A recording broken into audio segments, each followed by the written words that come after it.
Today, I got the LEGO Star Wars Boba Fett's Throne Room set. Now, this is a March 2022 set that is retailing for $100, ages 9 and up at 75326, coming with 7 minifigures and an absolutely interesting build. Now, at 732 pieces, this certainly falls in line with a lot of other $100 sets that we've gotten over the last years, from things like the Bad Batch Shuttle to Emperor Palpatine's final duel set, and it certainly is one of the better of these in terms of value, especially when it comes to the minifigures. But either way, I'm going to be getting into all of it, so I'm going to ask you all to hit that subscribe button, and we're going to get right on into it. Now, here's the box art for Boba's Throne Room. It's very cool. First off, we have the first appearance of the Boba and Fennec in the corner. I think it looks good, and I wish the actual minifigure looked that good. I like how they added that gradient level of the dark green on its helmet, so it didn't look as awful as the actual figure does, with the helmet and the, wrong coloring.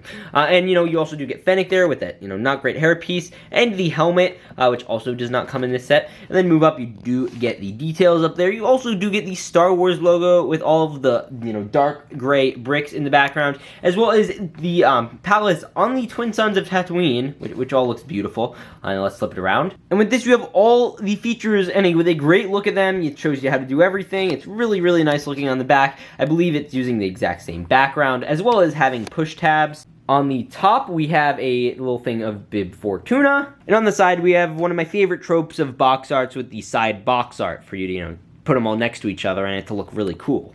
Now, with that said, let's unbox this boy, and then we're going to come and take a look at the instructions, then get into a hyperlapse. We're going to be opening it up. Use the push tabs. You could just cut it like this, and then after that, you can just open it up, and then we can dump out all of the pieces, and we get a sticker sheet. We get all the bags. It looks like I think we get a total of 6 bags in this set, yes. And then we get the instructions. Now here's the instruction manual, and this one's quite interesting. It is tall, which I kind of like about it. It's very neat. You don't get any crazy, advertisements at the back like you usually do with these things. You just get the pieces, as well as features of the set, probably because it was already a lot. And for those wondering, the figure of this set is obviously Boba Fett. We do get that little bar on the bottom now, which I absolutely love. I'm making for a decent instruction model. Everything was very clear. There were no problems I had with it in that regard.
Now, starting off with one of the main characters of this set, this is obviously Boba Fett, a very cool figure in regards to the torso and the leg printing. They absolutely nailed it, which is why it's such a shame that he has the wrong color, helmet and jetpack.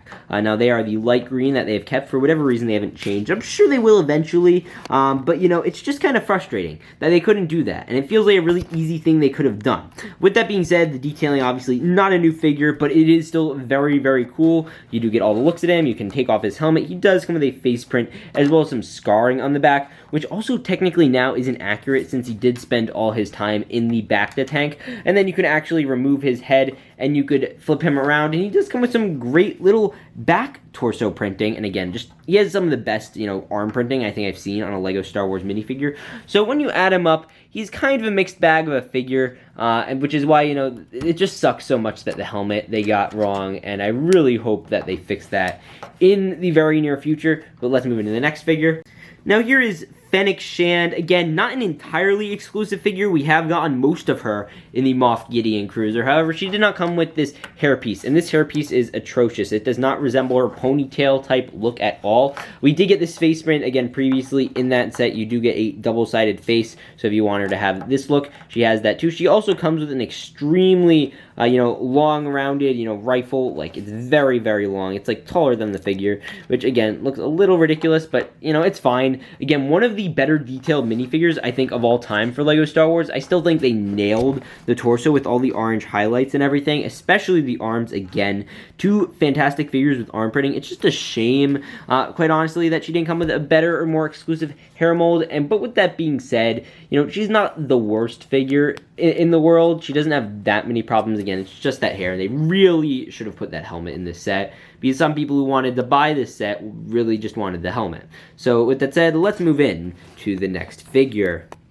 Here we have Big Fat Tuna, Bib Fortuna. Either way, he is a mixed bag for me again, too. I like him, it's just they didn't capture his, you know, I guess, largeness fully. He does come with his cane, which is neat. And, you know, this mold just drives me nuts. It feels so incredibly weird. I don't know why. Bib is weird, so I guess that kind of fits.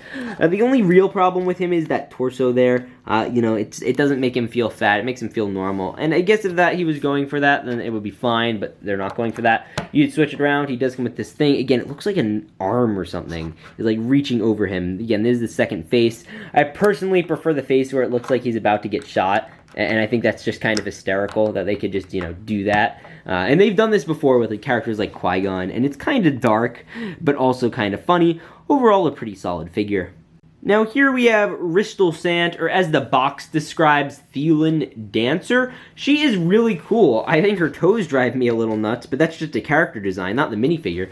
And realistically, she probably should have had red hair. Either way, as a character that showed up in the prequels and the originals and Mando and Boba Fett, it's really cool that we're getting this background character finally in LEGO. You know, she looks very cool. Obviously, that gray space there is supposed to resemble, you know, an absence. Like there's not supposed to really be anything there, but, you know, I guess they couldn't just mold it that way. So either way, she does come with this little back printing here. There are a lot of blue highlights you'll notice, and it's harder to notice that on camera, to be 100% honest. But, you know, you will notice right here, again, a second face print. It's just a cool looking figure. I don't believe the hair print is exclusive, or the hairpiece is exclusive, but I believe in that color it may well be. And again, you'll notice a little blue highlight. It's much easier to see in person.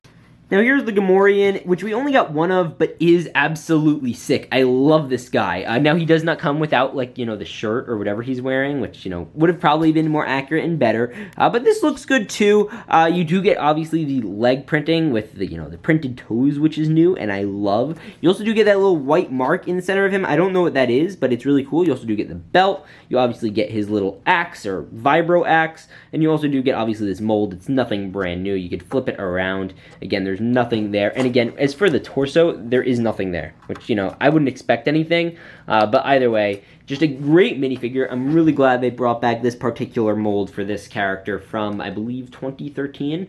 So yeah, it's really nice to see him back.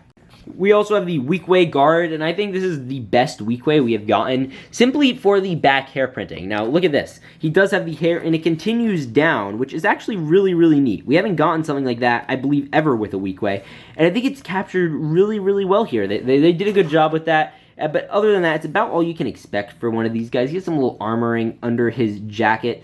You know, cool figure. That's really all I can say. He's really neat. And probably missing, you know, some leg detailing, but not a big deal. And then finally, one of my favorite minifigures of the year, ladies and gentlemen. This is the Quarren. Yes, ladies and gentlemen, a Quarren. We have not gotten one in LEGO Star Wars. Y'all know I love LEGO aliens, and this just goes great in the cantina.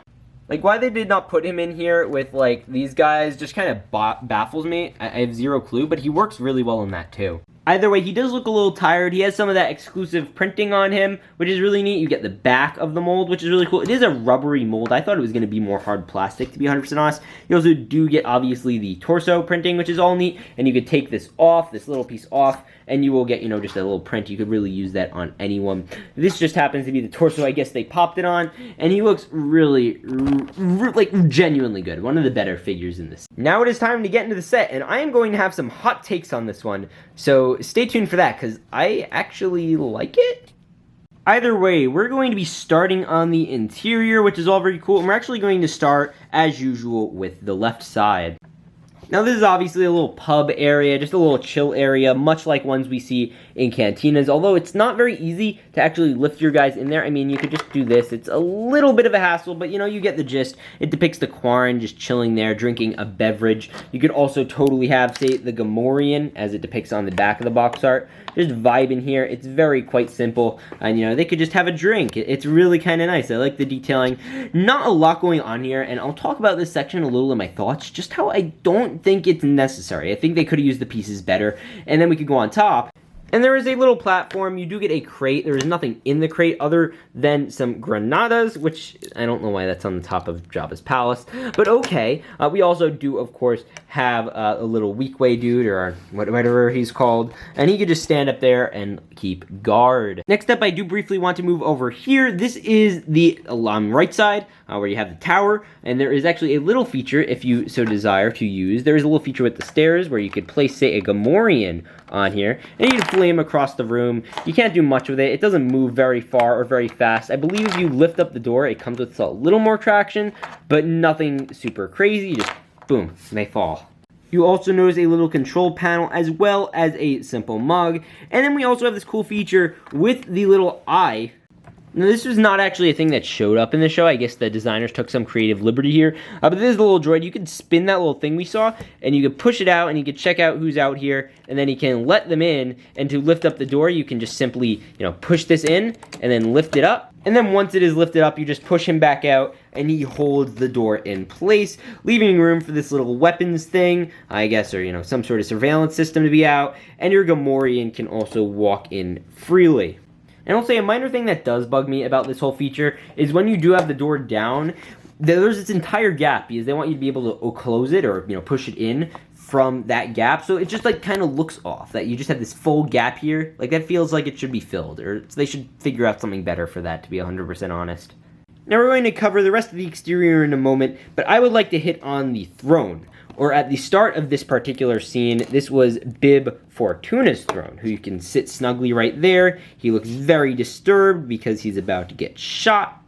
Now up top you do get a little decorative sticker, and you also do get a little area for where a Rancor trap would be. And this is an interesting thing about this set, and we'll move it back. You can actually remove the throne from the throne room. I guess if you want to have this as a separate display model or something of that sort, and I forgot to have that pushed in. But either way, here is the main feature of this throne.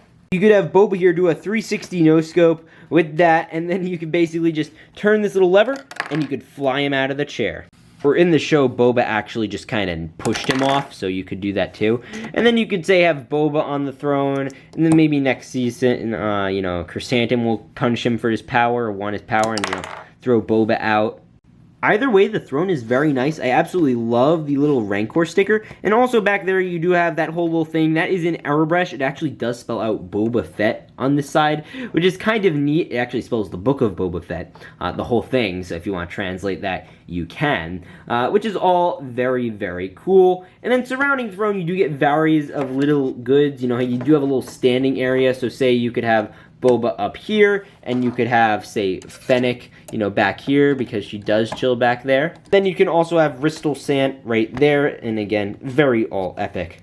And if you do want to slide the throne out, it's very simple. It, you know, just slides on in.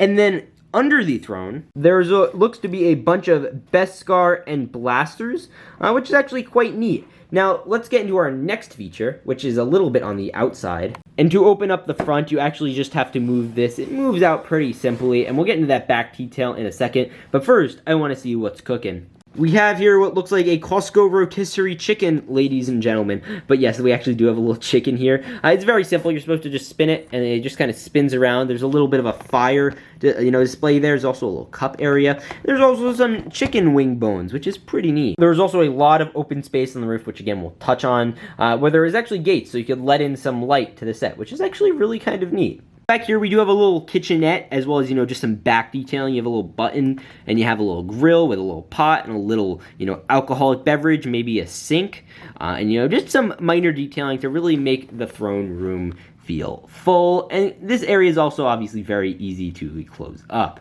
Now, the thing you'll notice about this set is it feels kind of squished. And this is most evidenced by the exterior area. And a quick thing, you can unclip these all. It's pretty obvious, and you can do that. You can move it in as much as you want. Again, you obviously saw earlier. You can move out this little area. So it does open up in a variety of ways.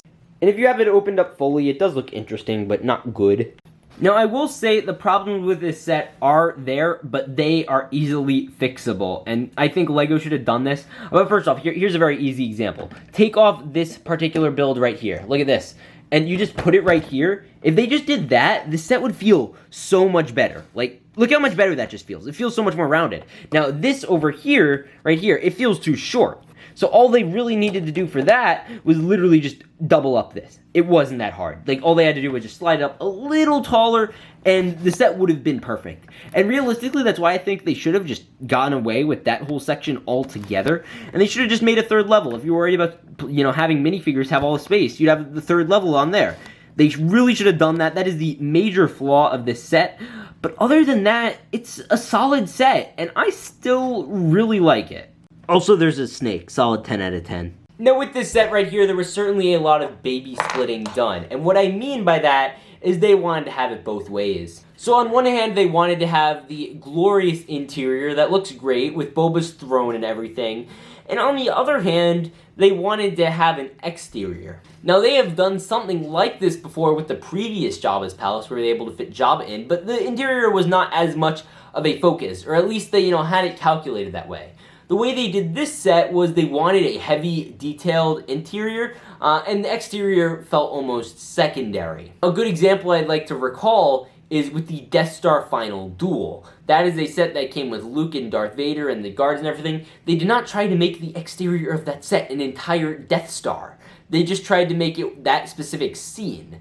And with this, when I say they split the baby, they wanted to make it the scene and also make it the exterior of the entire building, when realistically this is a tiny room in Jabba's palace. We even saw in the show there are kitchens, there are prisons, there's everything, and we only get a small fraction of that in this set, making it feel incomplete no matter really what you do. And especially because there's no Rancor pit and things of that sort, it makes it feel even smaller. Which is why I think you need to look at this set for what it is. It is Boba's throne room. It is called Boba's throne room, not Boba's palace, because this is not supposed to be the full palace. They advertise it as the interior. They do not advertise the exterior nearly at all on the box, because they know that that's not the primary focus of the set. However, it's nice that it somewhat resembles it, in my opinion. And as for the figures, they are all really good. They all have, sure, individual flaws. Bib probably isn't as fat. Boba could probably use a better helmet. Fennec probably could use better hair.